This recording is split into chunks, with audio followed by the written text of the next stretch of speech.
Hello, today we're going to be talking about this video game that I created using Python. In this game, I called it The River.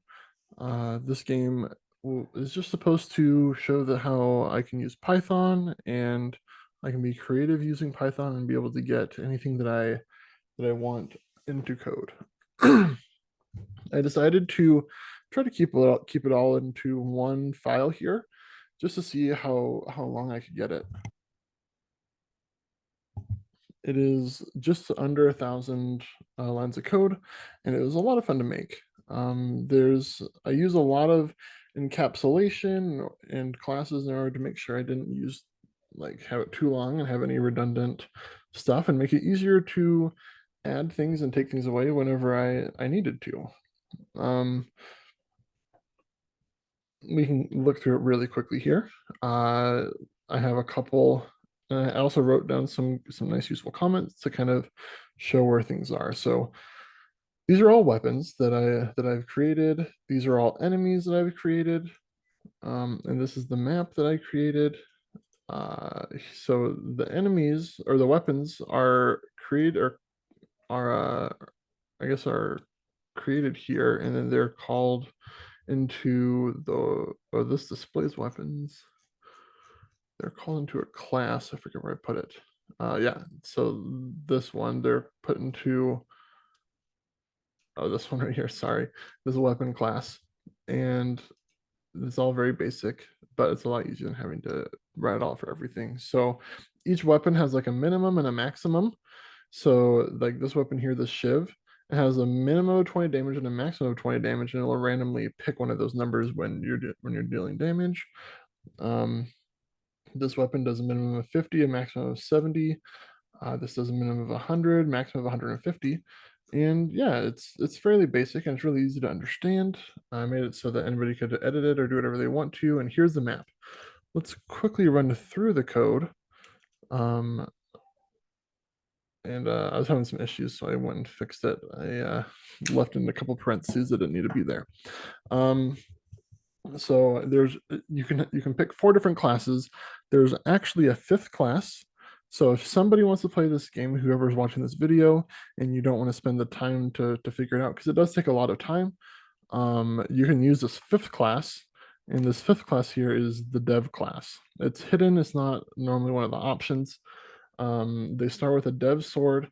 We're gonna say yes, we want to change our class. We're gonna change it to the wizard here. The wizard starts with these 3 cool little weapons or spells, and we're going to say no, and we're going to keep our class. We're going to call him Donald. And here's what happened. So I wrote lots of little like stories for the characters. There's different things that happens when the characters come across different like parts, so like different text prompts will pop up. So it starts off with this here.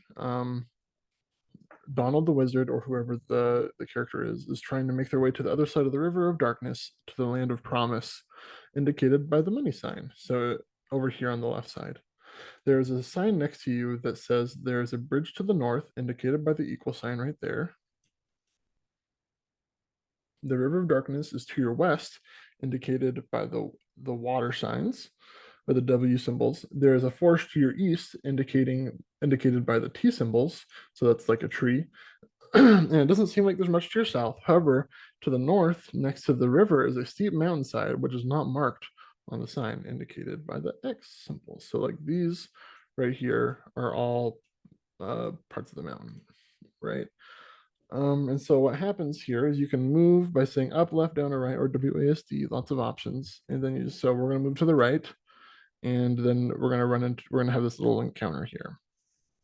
So this encounter is with Perry the beaver duck. He has 30 HP. And so in order to attack, you have to type in the weapon name that you want to use. So let's take a little look, or sorry, not list, in inventory. We're going to use Spark.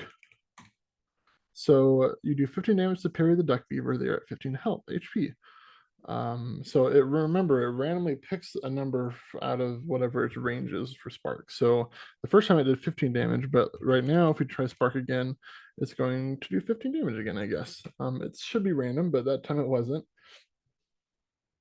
And so you can see where you've been with these little dots by the little periods, right? Because there's not a period up here, that's where we were. Because that sign is where we are now. And you can just keep moving along. If you work your way up to the equal sign to cross the bridge, it'll tell you, it'll kind of give you more hints of what you need to do to get across. But there's a whole cool storyline that goes with it. And like, see, we kind of come up on the trees here, and it says, you notice the start of the forest on your right. You feel as though there are lots of smelly creatures staring at you, and you feel as though there's something familiar and disapproving of you inside. Something that, if you face, will increase your confidence. And that is a bubble that will pop up, or a text that will pop up whenever the first time you get close to the T's. So even if you just walked straight up here from the beginning and didn't even come close to the T's, and you got all the way over to here, right, it's still going to pop up with it the first time you get one square away from the T. And then if you go inside, the monsters are a little harder inside the forest, and there's a couple asterisks where you can pick up some items along your way and fight some stronger enemies. And there's a couple. There's even another way to get across besides just going through the equal sign. Like if we go here and then we try to go into the water, for instance, right? Are you sure that you want to jump into the river? Yes or no? You can say no, and then it'll say you made the right choice for sure. Like, and then if we try it again, it's going to pop up with the same text. But if we jump in the water, it'll let us, and then you just die. Um, and so there's a lot of cool things that go along with this game, and it was a lot of fun to make, and I enjoyed it. As you can tell, I put a lot of care and effort into this one just to really show my creativity, and I really appreciate it if you decide to play along.